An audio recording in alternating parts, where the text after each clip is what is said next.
Welcome to KD&D. This is the show where we talk about all things Dungeons & Dragons. Today we're going to talk about an issue that plagues way too many groups, and that's the issue of dealing with a player character's absent. I've sorted out my personal top 5 favorites that I've seen used or used myself, but I want to start the video off with a few honorable mentions. I uploaded shorter form versions of this video to TikTok where I got a lot of comments from people explaining how they handle absences in their games. Some of the best ones I want to shout out there was Dr. Flingington, the Goblin Catapult inventor who was experimenting with fast travel. There was also the idea you could only do this once or twice, but have a doppelganger or a devil of some sort, a former bad guy, replace the character for a session, whether the party realizes it or not. Then there was the tried and true, they had to stay back in town and fill out paperwork about the adventure.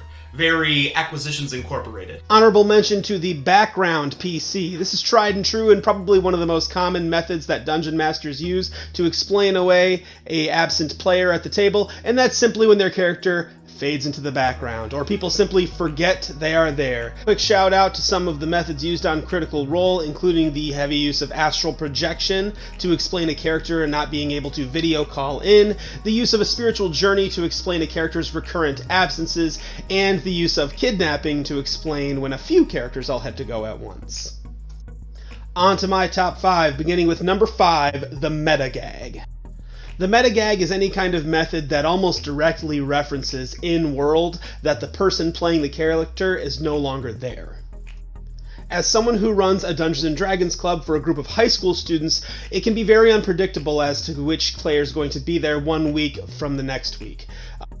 So instead of brainstorming up a really complicated explanation, I just made a joke out of it at the table. I would have a portal open up nearby where the players were standing, as a handsome, bald, bearded man reached into the portal and then would call the character by name, grabbing them by the collar and pulling them out of the world. Nearby, another portal would open up as the new players for today's session would tumble ass over tea kettle into the setting.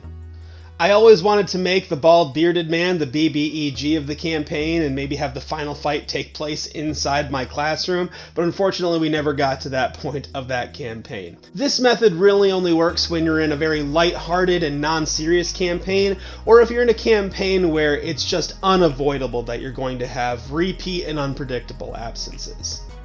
Moving on to method number 4. This one is a little bit more realistic, but it can be slightly dependent on your party makeup, though I do have some tips for getting around it. I refer to this method as the magic gone wrong method. So I'm drawing a little bit of inspiration from the series Animorphs, for any of my 90s kids out there, and it works best if you have a wizard that's casting polymorph or a druid with wild shape, either in the party or as an opponent. What you're doing is at the beginning of the session, or the session before the player is going to be absent, you have them be turned into an animal, and they can't change back. This makes things a little bit easier on the Dungeon Master if they would like to still keep that character as part of the party for the session the player is gone. You have a much less complicated stat block to use.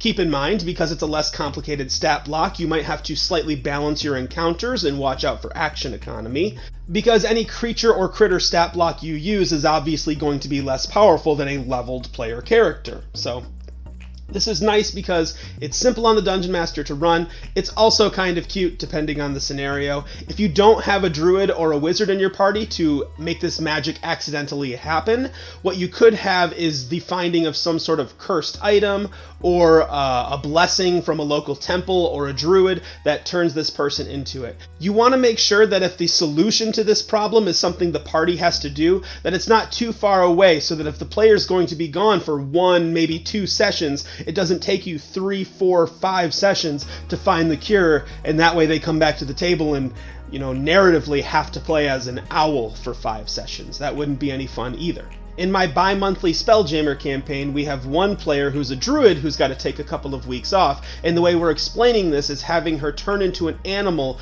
from space. Given that she was always living on a planet, the animal's anatomy was a little too foreign for her, and now she's stuck in that form. When she comes back, I'll have an explanation for her maybe getting temporary control, or perhaps have the party follow a quest hook to a different planet that might find some sort of solution for her. Maybe find a mentor. So the magic gone wrong method can always be an interesting plot hook for later things down the line. Moving on to number 3. This method I've heard used in a lot of other Dungeons & Dragons clubs, and I think it's similar to the way that Adventurers League kind of operates, but feel free to correct me if I'm wrong. This method I refer to as the central hub.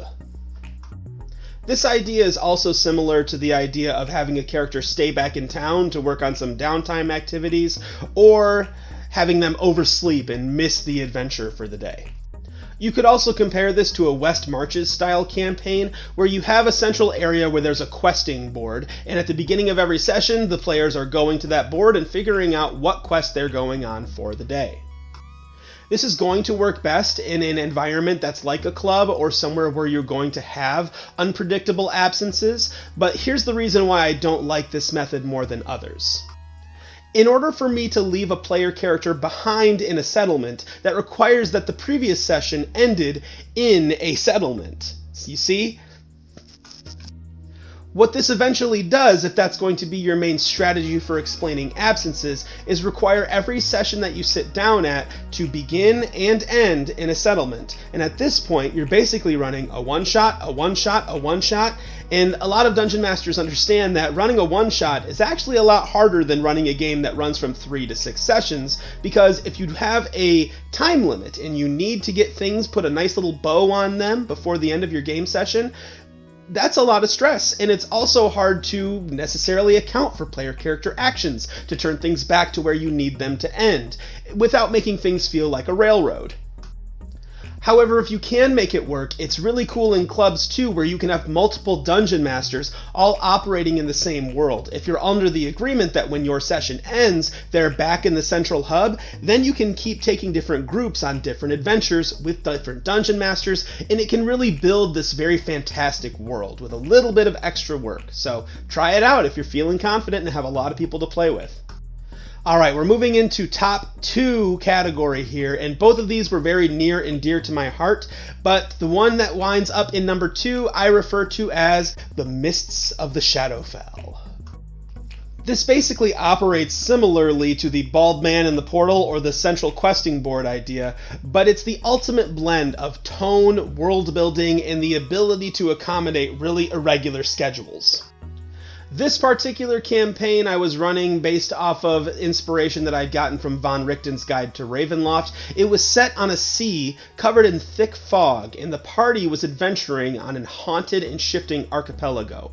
Whenever a player from the previous week happened to be absent, or a new player was coming to the table, it was always explained as the mists of Ravenloft pulling that person away or dropping a new person into the scene, as if they were meant to be there for this moment. The other really cool thing I liked about this method is whenever I had a player coming to sit down at the table whose character had never participated in the story so far, I would prompt them with a question about a time that they broke the law or a regret that their character might have in life. And I would give that player a quick one-on-one moment for 5 or 10 minutes at the beginning of the session where I narrated and slightly had them role-play through this moment they were describing or something adjacent to it. And then, after that moment, the mists would permeate through into wherever they were, and the next thing they knew, after they blinked, they would open their eyes and be surrounded by the other adventurers in the Shadowfell. If I had 2 or more players joining the session at the same time, I would prompt them for a way that their characters already knew each other before this adventure, and if they came up with a good reason, I would award them with an extra healing potion in their inventory at the start of the game. You could make this solution work in other settings besides Ravenloft. In Spelljammer, you could have the Phlogiston take people and leave people. You could also, in a setting where gods are more present, have PCs appear or disappear with a flash of lightning coming out of the sky. And now my number 1 favorite method I've ever used, the long con. This one is tough to emulate at other tables because it really was a perfect aligning of moments. I had a player that was going to be gone for about 3 months or so while he moved cross-country. During that time, we knew he wouldn't be able to play, so I gave him an option. He could explain the character going away through one of the previous methods we've discussed, or some sort of spiritual journey, he happened to be a paladin, or we could have a bit of a planned PC death. Given that this character was an Oath of Redemption paladin, it totally made sense that he would do something to sacrifice himself and save the party, and we just so happened to, in the next few sessions, have an encounter with the big bad coming up. When that encounter finally came, the paladin did sacrifice himself for the party, and 3 months later, when the player returned, he took on a new character. As that game group continued over the next year or so, I would occasionally sprinkle in little after-credit scenes when our session had ended for the night. Throughout those scenes, I narrated as out of a pit of lava, an obsidian-scaled dragonborn had risen into the world and seemed to be on some sort of quest. As the party themselves began to approach the final confrontation with the big bad near the end of our campaign, they knew, in meta-knowledge, that that obsidian dragonborn was also making his way in that direction. During the final fight with the big bad, the obsidian-scaled dragonborn did show up and assist them with that fight. So even though that character died, his memory, or a revenant of him, was able to come and fight in the final battle. Now, this story comes from a game that took place over a 2.5-year time span with about 60 plus sessions. It's a very tough thing to ever plan for, since life happens and you might not have a reliable group.